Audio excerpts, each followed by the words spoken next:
You've seen rhythm games mashed up with dungeon crawlers. You've seen rhythm games mashed up with bullet hells. Now get ready for rhythm games mashed up with Doom.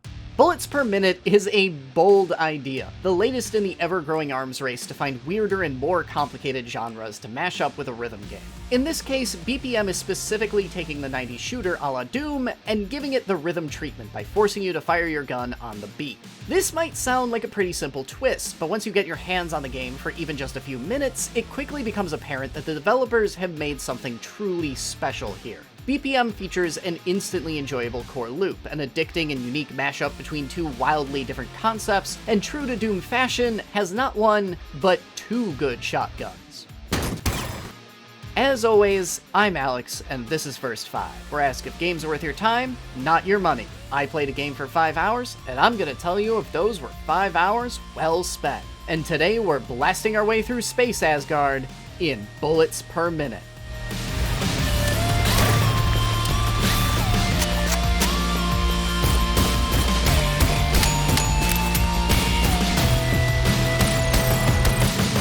Before we get too deep into the review, I did receive a free review copy of this game, so heads up. You all already know how much I adore Doom, both the originals and the modern series, and I think I've made it abundantly clear how much I love rhythm games, especially rhythm games getting mashed together with new and interesting genres. So for me, BPM is a match made in heaven. There is no genre combination more enticing than the idea of a rhythm shooter, especially one that takes so heavily from one of my favorite shooters of all time. It's been a fair while since I've gotten to say this, but this is my jam!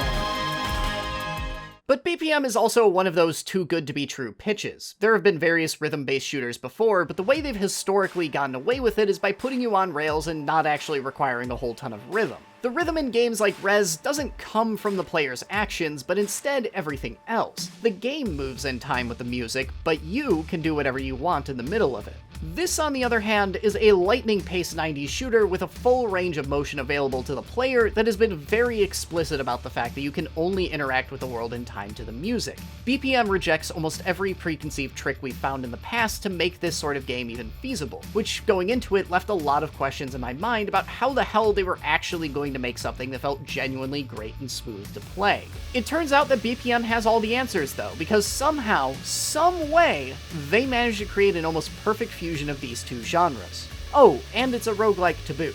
Yahtzee. The obvious place to start here is with the aesthetic. Visually, I could take it or leave it. BPM's going for Doom meets Norse mythology, both of which are pretty damn metal, but the blood red Instagram filters can be a bit much. Audially, however, BPM is a lot more interesting. This is kind of a make-your-own music type game, where every action contributes to and is interwoven with the music.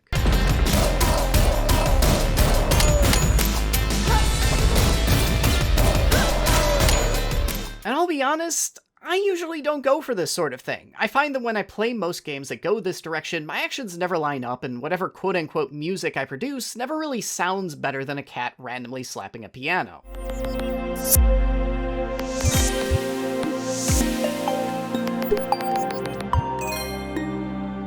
But that's never a problem with BPM. It's not just you out there producing the music. There's a melody to collaborate with, and you are merely playing the drums. Because of your role in the music, you'll always fit inside whatever song is playing no matter what actions you take, and as long as you're on the beat, you will always sound at least competent. And holy shit, does it feel great. It's a matter of course that BPM would feel amazing when you're on a roll and racking up 60-hit combos, but what surprised me far more was that the game felt just as incredible to play in my very first fumbling moments when I couldn't hit the beat to save my life. No matter how incompetent you are to start out, BPM still feels overwhelmingly cathartic when you do manage to chain together even 2 or 3 shots. There's a lot of great sound design going on here to reinforce that feeling, but I feel like the real underlying reason is the guns themselves. See, each weapon differentiates itself from the others in more ways than just what's flying out the barrel. The basic 8-shot pistol that can fire any time on every on and off beat feels wildly different from the shotgun, which requires you to also pump on the beat between each shot, and this weird laser pistol that fires the beat after you click. Everything that would normally just be an animation suddenly feels far more impactful now that it's being measured in beats instead of animation frames. And that's where we get into reloading. For every gun in the game, there are multiple reload steps. The pistol's pretty straightforward. Hit reload twice on the beat, and you're done. The The rocket launcher, on the other hand, requires you to hit reload 7 times, once to initiate the reload, and then once for each rocket you put down the tube. And that funky laser pistol I mentioned never needs to reload at all. But that's a lot to just picture, so the best way to describe this is to tell you to imagine Doom 2's super shotgun. That gun has 4 distinct phases, right? Blast, click, click, click. There are 4 very distinct steps to the gun's animation cycle. Now imagine that every gun in BPM is like this super shotgun, and every one of those steps is its own button press you need to nail on the beat.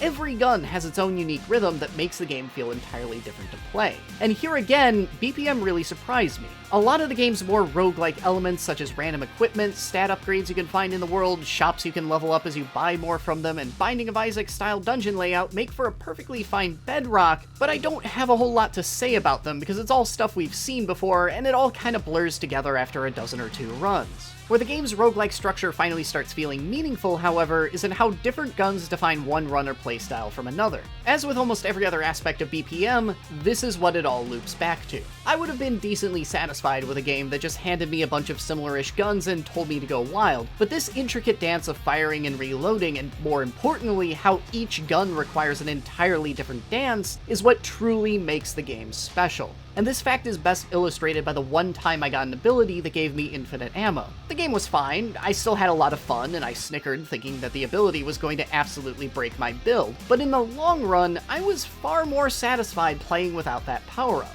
BPM only really falters in a few select places. The biggest issue is the game's bosses, which are, frankly, a bit of a pushover compared to almost everything else in the game. I honestly think a swarm of basic bats you can find in any room on the first level is more dangerous than BPM's final boss. Having to fight only one threat simplifies BPM's combat massively, no matter what tricks that boss might have up their sleeve, but what really turns these guys into a bunch of chumps is how ridiculously powerful you can get just by picking up the right gun. It's not as obvious when you're fighting mobs of normal enemies, since even if you can one-shot one, you still have a dozen left to kill, and you can't really cut the fight short. But it's far more noticeable when you chew through a boss's health bar without even having to reload. Unless you're fighting with just the basic pistol, the fight isn't even going to last long enough for the boss to really do anything. All of that feels all the more pointed once you try out hard mode, where mobs spawn in bigger packs and bosses stay more or less the same, making the divide even more striking. Which, speaking of, yes, BPM features easy and hard difficulties, but it's one of those games where easy feels like it's preparing you for hard. The only real differences I noticed was that there were more enemies, and some mobs from later zones started showing up from the very beginning. But with that one small bit of housekeeping finished, I think it's time to wrap this up by asking the big question.